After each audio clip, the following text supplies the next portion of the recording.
Hi everyone, welcome back to my channel, or welcome to my channel. If you are new here, I hope you're all doing so well. Welcome back to another true crime and makeup video.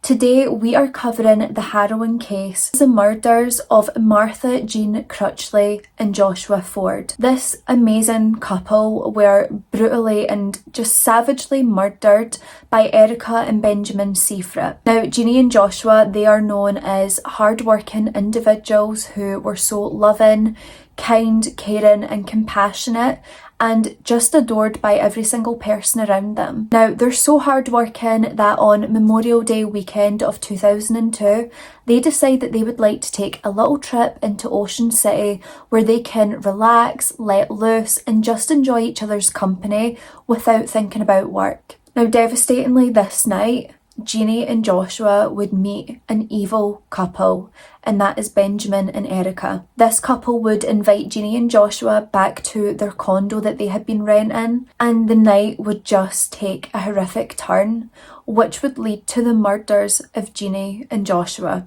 I'm not going to say too much more. I do want to get into this case, so please make sure you are subscribed with the notification bell on. And without any further rambling and any further ado, let's get into the awful murders of Geney and Joshua. I really wanted to do a makeup today that actually matched one of my tops like I used to do, but I couldn't find a top that I think is going to match this makeup, so just wearing black strappy as per. So Erika Elaine Grace, she was born on 3rd of February 1978, and she was the only child to Charlotte and Gerald Grace. Erika was born in Roaring Springs of Pennsylvania, and her family, they were quite wealthy because Gerald, you see, he was a successful business owner. He had his own construction company, and Erika was just one of those children that seemed to have everything that they wanted. She was like one of those children at school, like, do you know how you would have to ask for something for like your birthday or Christmas, and then by the time birthday and Christmas came, the item was no longer the latest and greatest thing? Well, Erika was the kind of person who would already have the latest and greatest thing because her family always made sure that she had the best because they could afford to do that. Now, especially throughout high school, Erika was deemed as being a really great student, and both her peers, her teachers, friends, family, they all believed that she had the potential to do anything she wanted, like anything in the world she could have achieved.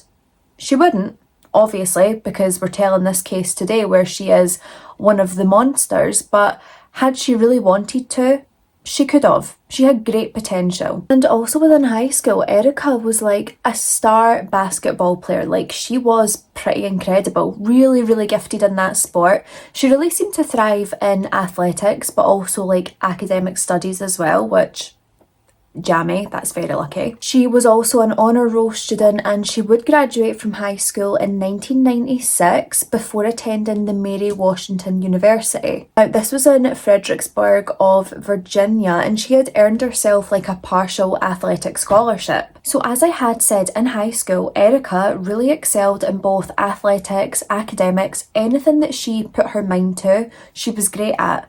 And when it came to college, university, it was very much the same. She really excelled in every single area, and she was very, very gifted, especially in history, which she graduated cum laude. Now, anyone who's not aware of what cum laude is, because I wasn't, like, I've heard of it in like American TV shows, but I've never actually thought like, what is that? So I had to look it up.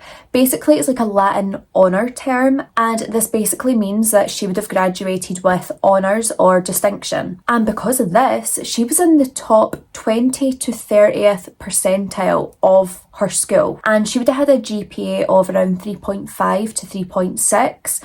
That can change school to school, like I believe it varies, but online it said that she would have been in this range. Now, whilst Erika seemed like someone who was equipped with everything that she would need to do well in life and really succeed, and she was someone who looked like she had it all together, deep down, Erika was actually a very insecure person. She always sought external validation from family, friends, peers in general. She always needed someone else's opinion to give her self-worth. It was said that Erika would feel out of place a lot and be easily influenced by other people around her.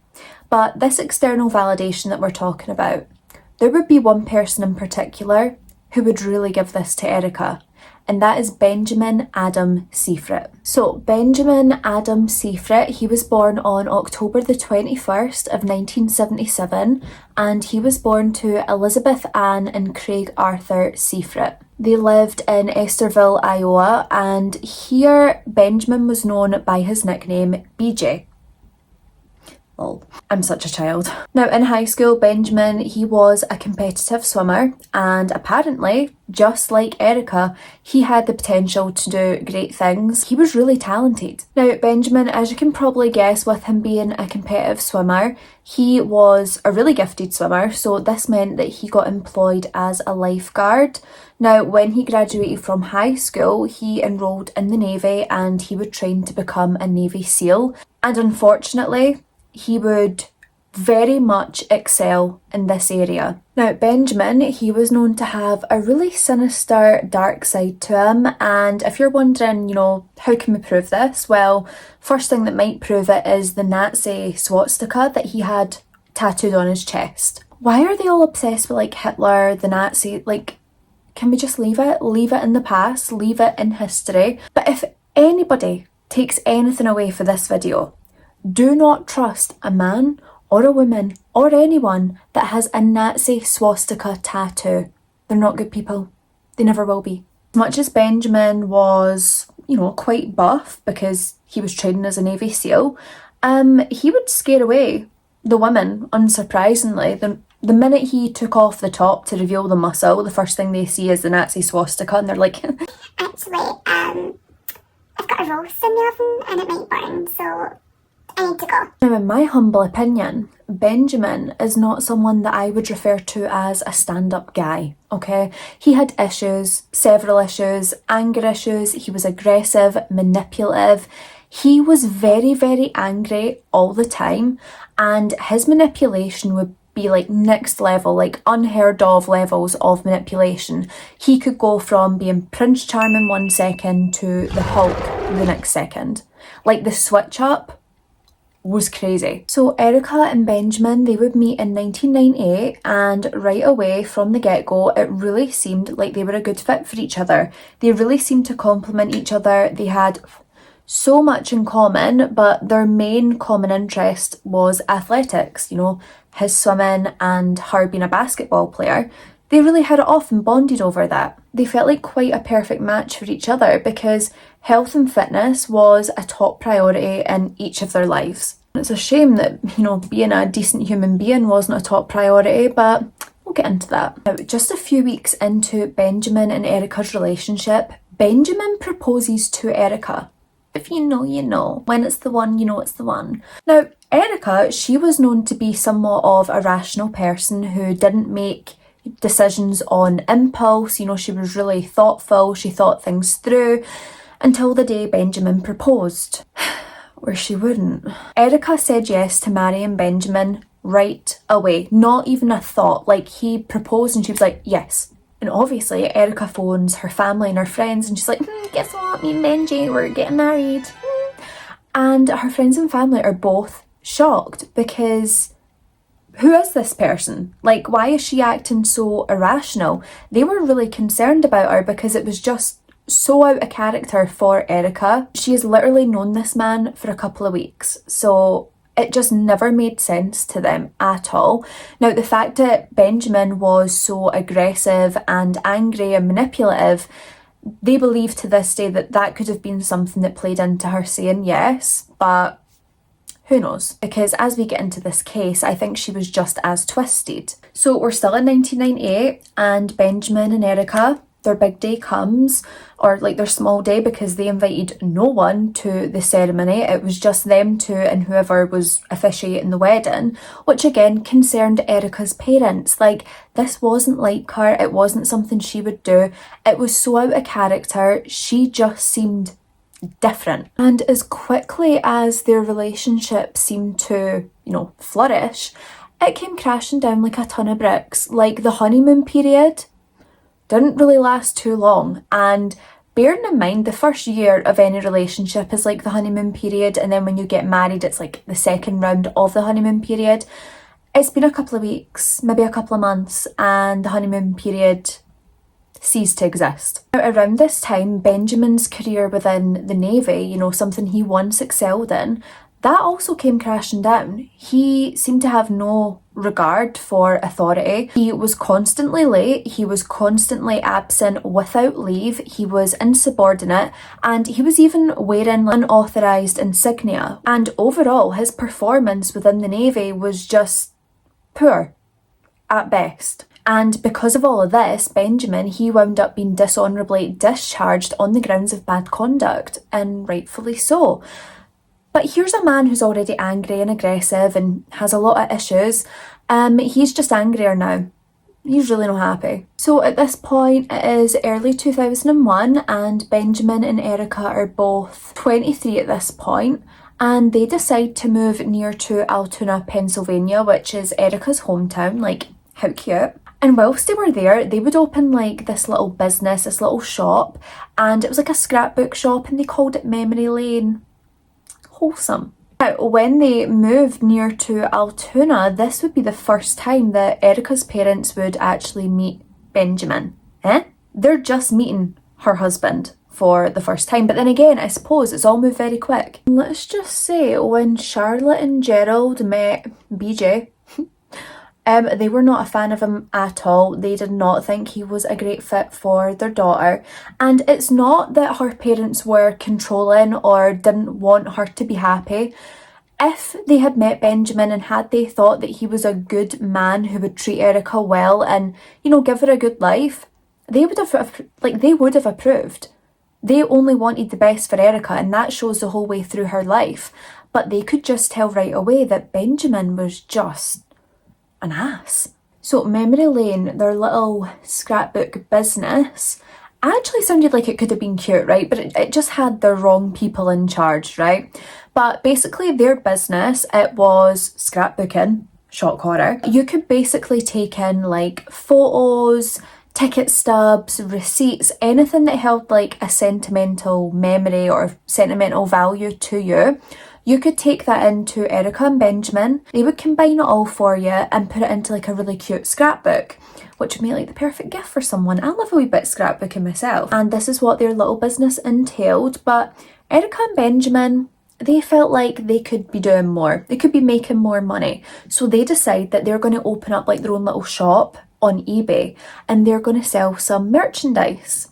Now, the things that they would sell on their website would actually be a lot of stolen merchandise, and in particular, they really like to sell merchandise from Hooters, the restaurant or bar. I think it's a bit of both. I know it's a restaurant for sure, but I think it might also be a bar.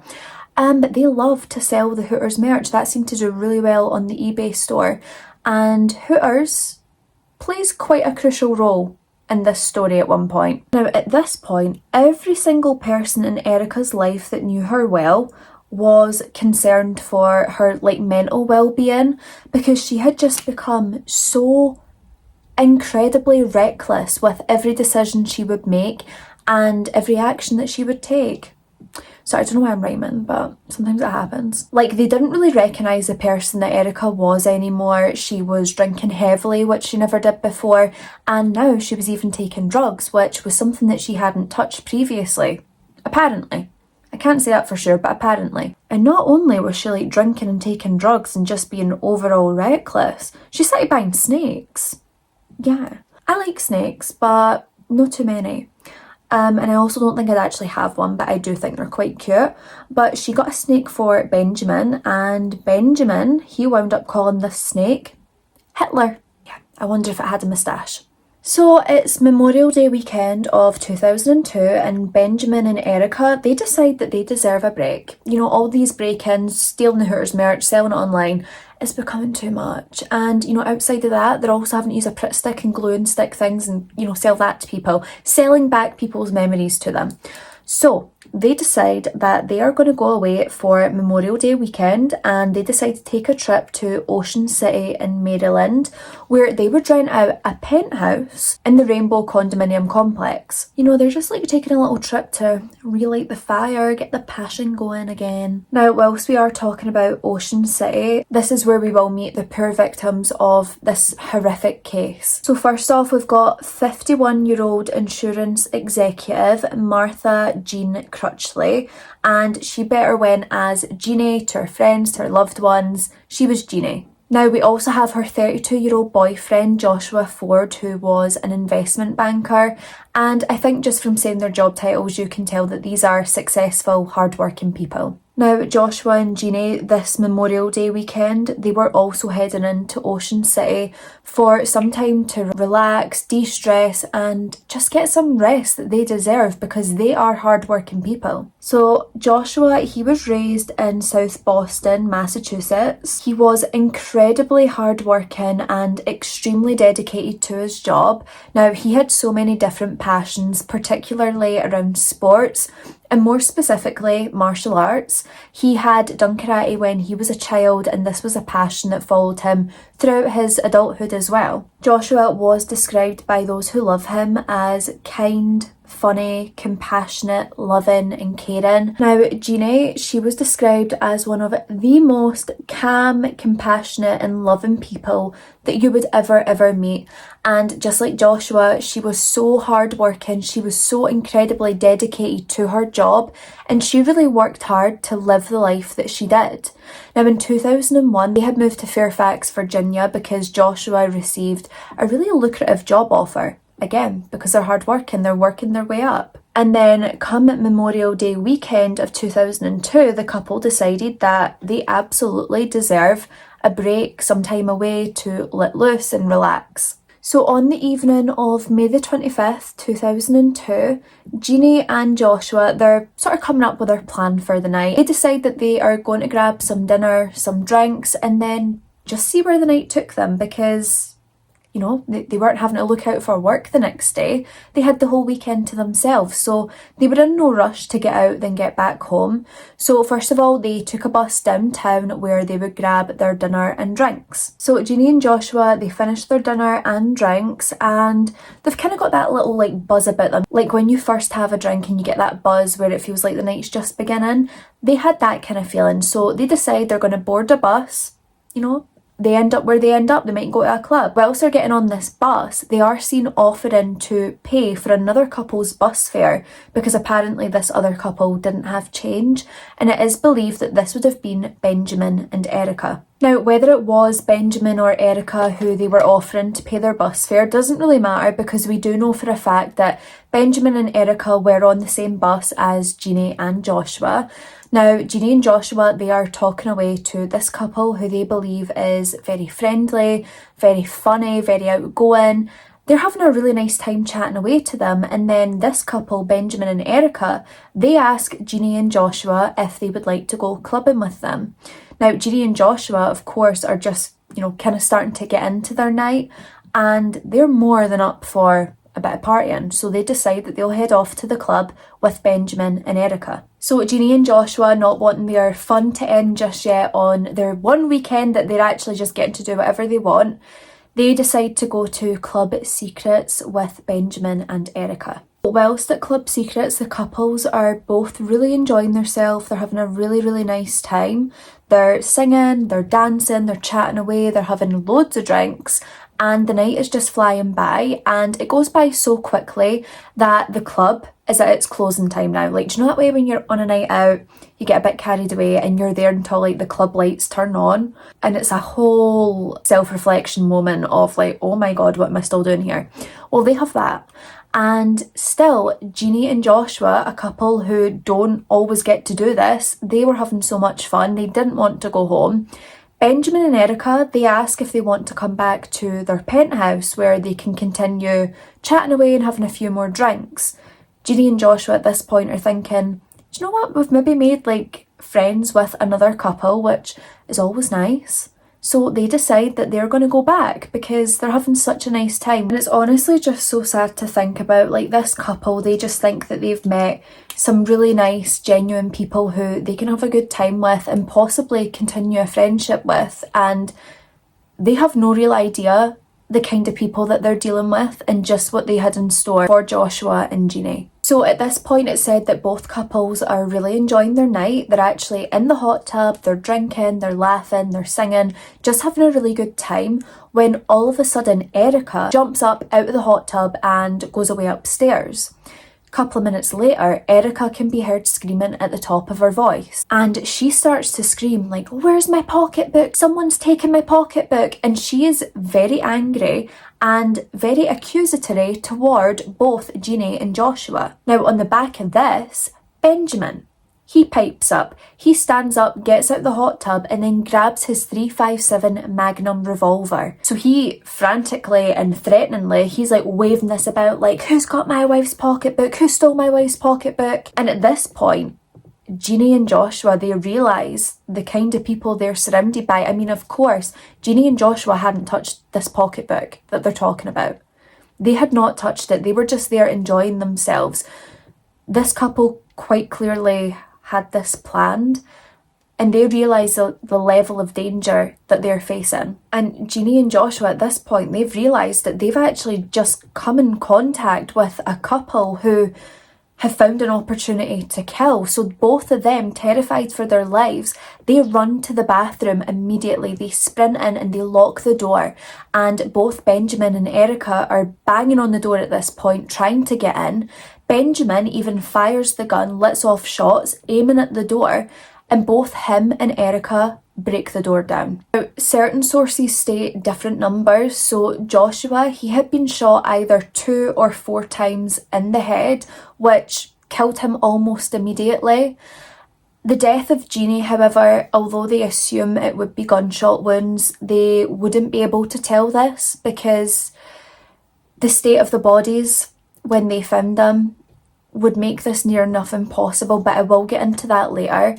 But the part that just really upset me was when they had broke down this bathroom door and they killed Joshua, Geney was like curled up in a ball, like in the fetal position, cowering away underneath the vanity in the bathroom. She was so terrified, and I can't even imagine how terrified she would have been after Joshua had been killed. So the families of Geney and Joshua, they start to get really quite concerned when they've not heard from them. Like, people had reached out to ask them how their weekend was going, to get an update from them, make sure that they're enjoying themselves, and they never heard back.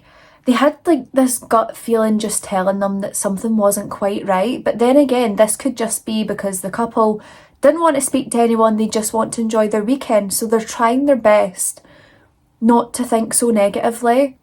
However, they had no option but to think negatively when both Geney and Joshua didn't show up to work. And even at this point, their colleagues are concerned, and then Geney misses an appointment, which makes her family even more concerned and even more convinced that something really sinister has happened, and so they all contact the authorities right away. So police, they get to work right away on this case. They are trying to retrace the last known steps of Geney and Joshua, and they're basically trying to build up like a timeline of their evening so they know where to look and who to look at. Now, whilst they're working on the case of Geney and Joshua, they then have to respond to a burglary that is currently taking place in a Hooters restaurant. Who could that be? Who likes to rob Hooters restaurants and steal their merch? I wonder, could it be Benjamin and Erika?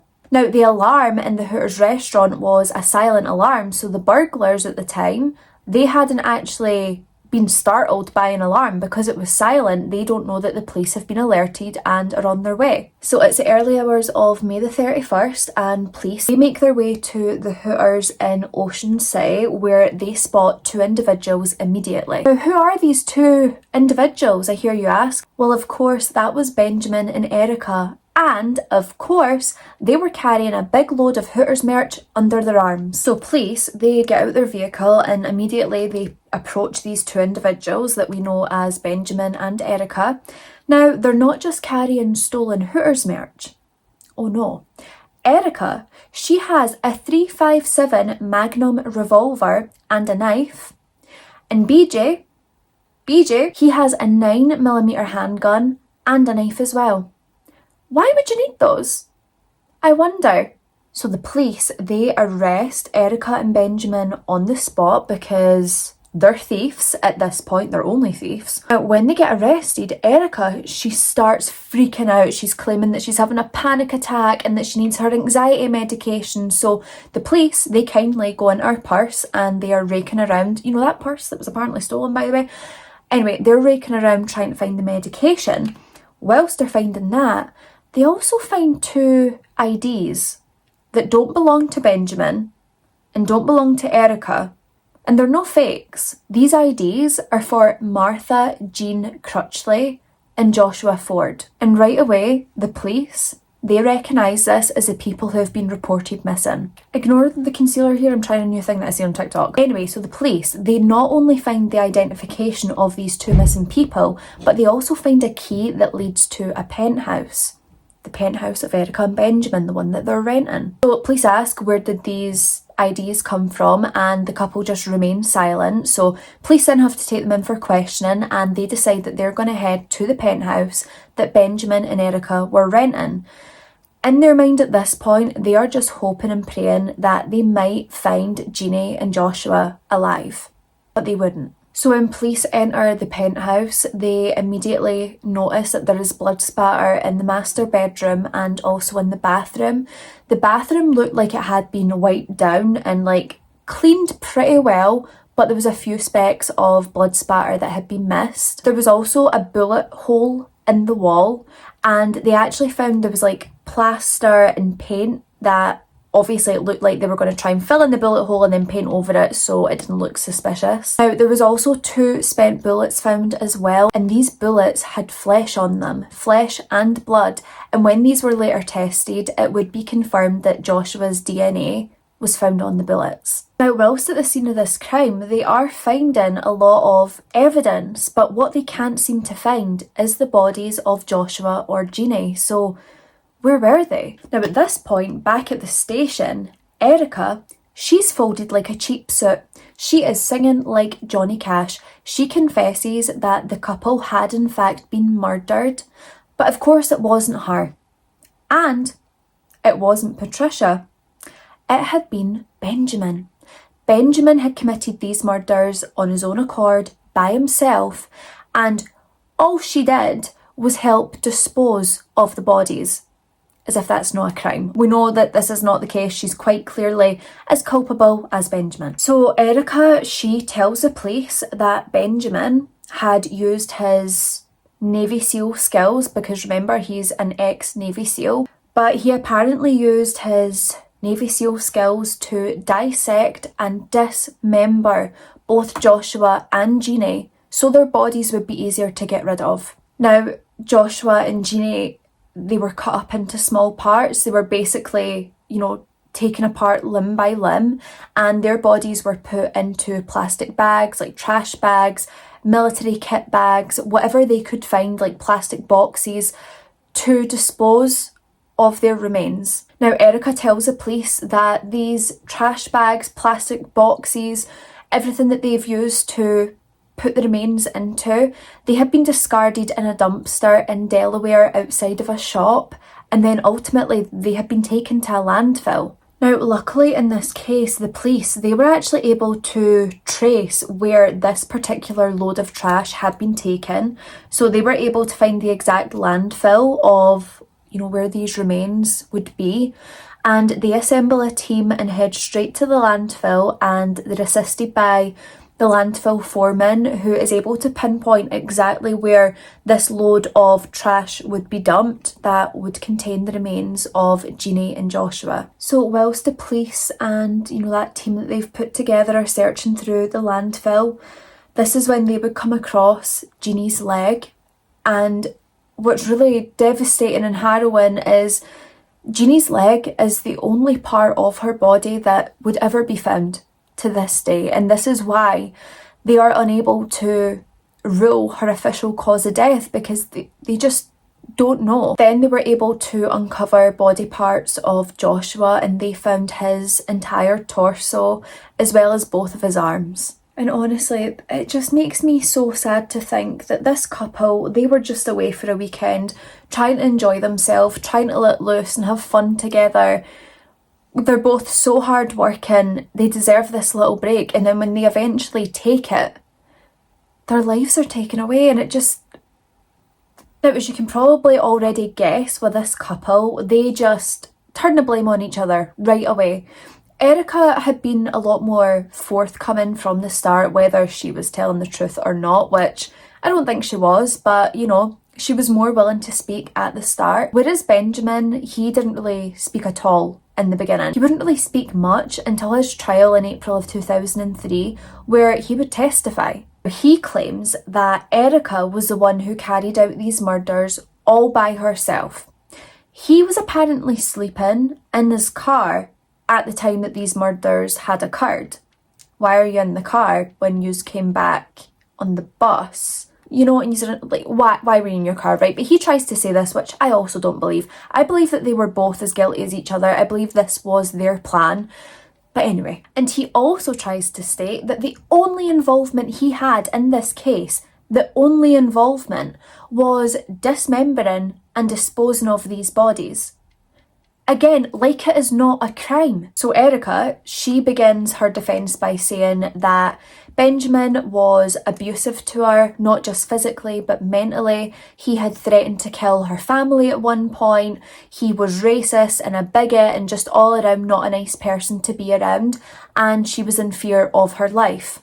Now, what I believe is the nail in the coffin for Erika and Benjamin in this case is the testimony of a woman by the name of Melissa Selling. Now, Melissa, she had met this couple a couple of days after the murder of Geney and Joshua. The couple had basically befriended her and then asked if she wanted to come back to their condo where they could have a few drinks and continue chatting. It's sounding familiar. Now, whilst they're at the condo, Erika claims that her purse has been stolen.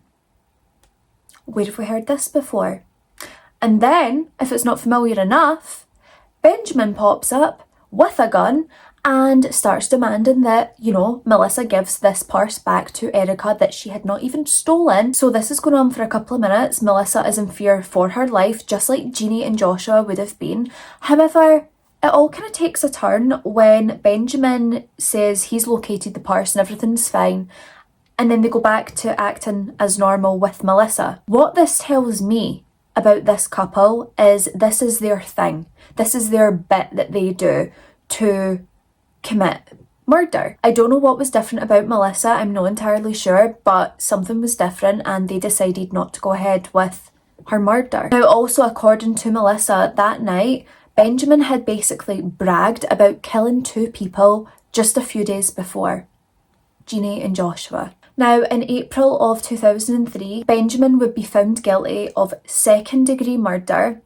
Why second degree? That makes absolutely zero sense to me. But second-degree murder and first-degree assault of Geney. Now, prosecution, they had really struggled to find a definitive answer in regards to who fired the shots against Joshua Ford. And unbelievably, Benjamin would be acquitted of Joshua's murder. How? Like, it's obvious that they work as a team. Do them both for bloody first degree. He would only be sentenced to 38 years in prison. He's still incarcerated to this day and he had parole denied in 2022. But it is scary to think that this man could walk amongst us. I believe he is eligible for release in 2030. Why? Now, somehow, Erika, she would be found guilty of first-degree murder of Joshua and second-degree murder of Geney. Now, she had also been found guilty on lesser charges as well, and the reason that she had been charged with first-degree murder of Joshua was because one of the bullets that had been found in Joshua's body matched the gun that they had found in her bag the night of the Hooters robbery. Now, Erika, she would be sentenced to life plus 20 years. However, she is eligible for parole this year. Why? They should have both been done first-degree murder at the very least, and honestly, death penalty, both of them. It's like this case is just so horrific, and I honestly believe that both Benjamin and Erika got off so light for what they did to Geney and Joshua. I'm sure from what I've said in the beginning, you can understand that Geney and Joshua were amazing people who were loved by so many, and they are greatly and deeply missed to this day. Each of them were described as kind and compassionate, funny, loving, caring, just all around good people, and they have been taken from this world, whilst Benjamin and Erika might actually see the light of day one day. They'll get to live a life, whether it's in prison or out of prison, and Geney and Joshua, their life was cut short, and it's just so unfair. As always, please keep Geney and Joshua in your minds and in your hearts, and please think about their family and send love and prayers their way, because what they've went through is just so unfathomable, and I can only imagine how they must be feeling knowing that these two evil monsters could see the light of day one day. So that is it for today's video. I really hope this one was interesting, and I hope it was a new case for some of you guys as well. I know a lot of yous will already know this case, but it was one that I've not really seen covered as much as I feel it should be, so I really wanted to share this one with you today. If you do enjoy my videos, please don't forget to like, comment and subscribe. Put the notification bell on so you don't miss when I upload, which is every single Wednesday and Sunday without fail, 7:30 British Standard Time. Down below in the description you will find all the details that you need, so my social media handles, my Instagram, my TikTok, my email address is also there as well if you want to send me an email with a case suggestion, or if you would prefer you can just leave them in the list below, because either way I compile them all onto a huge list and gradually work my way through them. It would mean the world to me if you did enjoy this video to engage in some way. A like, a comment, a share goes such a long way, tells YouTube that you enjoy my content and that other people might enjoy it too, and you know, they push it out a wee bit, which is nice. But that is it for today's case. Be a good person, stay safe, look after each other, and I will see you in the next one. Bye!